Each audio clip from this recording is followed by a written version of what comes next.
We've asked you a ton about why you haven't finished early this year. Why were you all able to tonight in the fourth quarter? Guys just believed that this is one we had to have. These guys came with the right attitude. They've had the right attitude. They've stuck together. I think this is an appropriate end, to this game. Is what we've done the last 5 weeks. These guys are just at 4-8. Probably one of the lowest moments we've had, sitting there staring at that record with the expectations we had. And the choice the guys made was just stick with the process, man. Stick with what we're doing, believing in each other. And everybody gave their most. We won 5 in a row, and we put ourselves in a position to cross our fingers tomorrow and cheer like a lot of fans. Yeah, what was your message to the team knowing that you guys did as much as you could do and now it's out of your hands? Winning in. That's our approach today. Winning in. That's all we can control. Win the game as if this was to get us into the playoffs, and then tomorrow's going to be out of our control. So how much belief did you have in the defense that you punted back to them, whatever, 2 minutes? A lot. They played well all game long. And the first touchdown drive at the end of the game, they made a great throw and catch on 3rd and long. They had the 2 penalties, that our guys were competing. I was happy that we were going to compete. And so I can live with all that. So our defense had played really well all game long and felt confident that they could get that done. Because you said winning in, now it doesn't feel like a playoff win now? Not quite. I know what a playoff win feels like. This was what we needed, though. Our guys came in with the right attitude. Jay, shout out Jay for all the stats. I read all the stats, of how hard five road primetime games, AFC North records in primetime. Jay always supplies it for me, and I give it to the team. So I'm just kind of the middleman in this situation. But tried to give them everything that had been hard, everything that stacks against us, because that's what this team responds to, and they responded the right way. You said 4-8, your season could have went way the other way. Yeah. You've come right back. What does that say about the culture and what you guys have Yeah. in that locker room you've developed? I think it says a lot. We work really hard on that. We focus on bringing the right guys that when the times are the toughest, they're going to respond the right way. That's coaches, that's players. And that's all we saw from this team when it got really tough. And so I'm really proud of how this team has stuck together, how everyone's given their best, and we were able to win 5 in a row, and we'll see what happens. Was there something EJ could have done to get away from? I mean, I know there's a call, obviously, but was he just a tough foul he couldn't? He can't see, so there's got to be a Peter call. You got to, that's just got to be communication that happens across the board.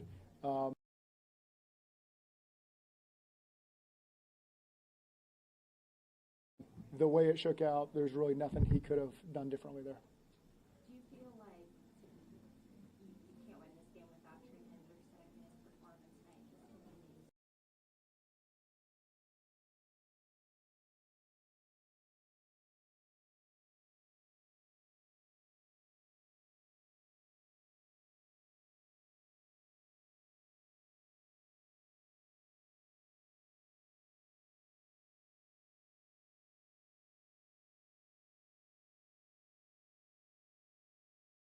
Defense responded the right way, and we were able to get some points going at halftime. And guess what proved to be the difference there?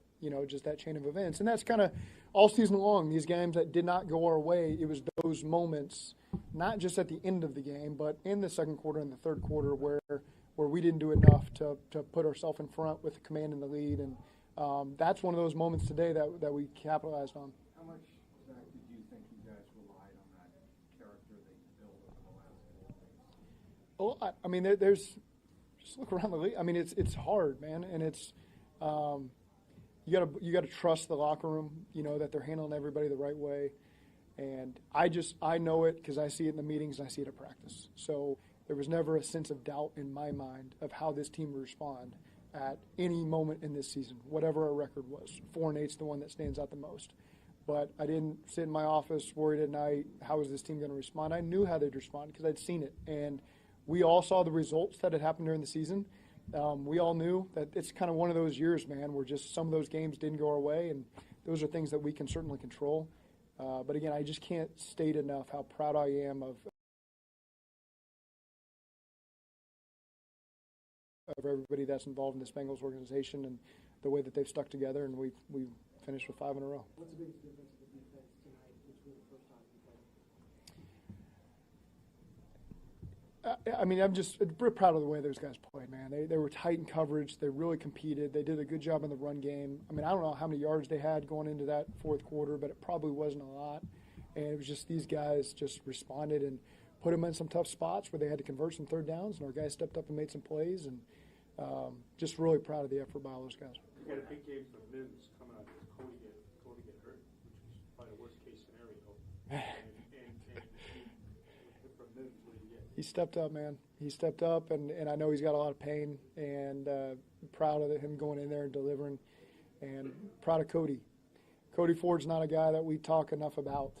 This guy has played left guard. He started at left tackle. He started at right tackle. Sometimes he does it with no practice during the week because it's a last-second switch. And we said this week, hey, you're going to start at right tackle against T.J. Watt, one of the best to ever do it. And he told me, I'll do whatever you want. If you want me to play quarterback, I'll play quarterback. And that's just, you got to have guys like that. So, yeah, the Trey Hendricksons and the Joe Burrows and Jamar, they're going to get a lot of credit. But you got guys like Cody Ford who are willing to do whatever it takes to get the job done, or a literal definition of a Bengal. And he's a guy that's unsung. He's not going to get a lot of praise. But for him to step up and Amarius to step up for those plays he needed to, and all those guys, Cordell, who's been in and out of the lineup and jumps back in there at left guard, and Ted, who's been so consistent all season long, and Orlando been playing through everything he's playing for, holding down the left side. It's just it's a group that you can't praise enough for what they fought through. Zach, can you give us any update on two people in Jermaine Burton? Any more details on why? No, that was a coach's decision. And Chase Brown, how close he was?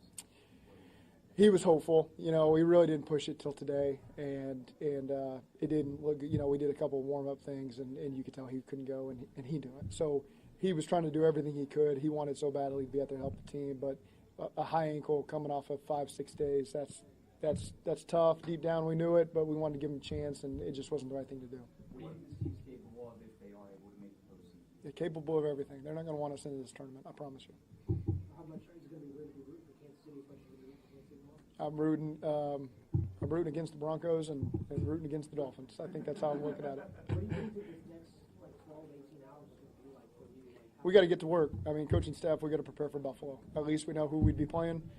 So we'll get to work, and the players can get their bodies right over the next couple of days, and we'll see where it goes. Talking about culture, you got a guy like Herbert who Yeah. is in his eighth game. Yeah, I'm glad you brought him up. I mean, Khalil, it's a lot of snaps, going from minimal snaps to a ton of snaps, and you saw the way he stepped up at the end of the Denver game. Really proud of what he gave us tonight. He gave us some tough yardage, and it's a tough front to run against, and he gave us a lot, and I know his reception, yardage per reception is going to take a big hit tonight, but he was there where he needed to. He got the checkdowns. They were pretty tight with a lot of those checkdowns, so they made that part difficult for us. But proud of the job Khalil did, and in protection, I'll watch it all, but felt like he did a really good job there as well, which is big time for us. What happened when he went down? Did you know much about it, or was that something he was battling after that? Not to my knowledge. It looked like a neck thing, and so I know they took him in the tent because you got to go through concussion protocol. But I've told you before, I don't ask questions I don't want the answer to, and he went back out there and looked pretty good to me. Kind of an uncharacteristic performance from you guys in the red zone today. Did each trip tell a different story, or was there one main theme that kind of held you guys up? No, I can't give you the best answer right now. We didn't score like we needed to. We had to burn it. We got a personnel when T was down. We had a personnel issue, or we just sometimes need to get it sorted out. And so I used some timeouts where I'd prefer not to, but we had to, just because we wanted to make sure we didn't waste the play. And at that point, that was the most important thing. Could T have come back in potentially in a different circumstance? I'm not sure. I don't know. We just had to keep it moving and get our personnel, because that became the challenge at that point. Okay, thank you.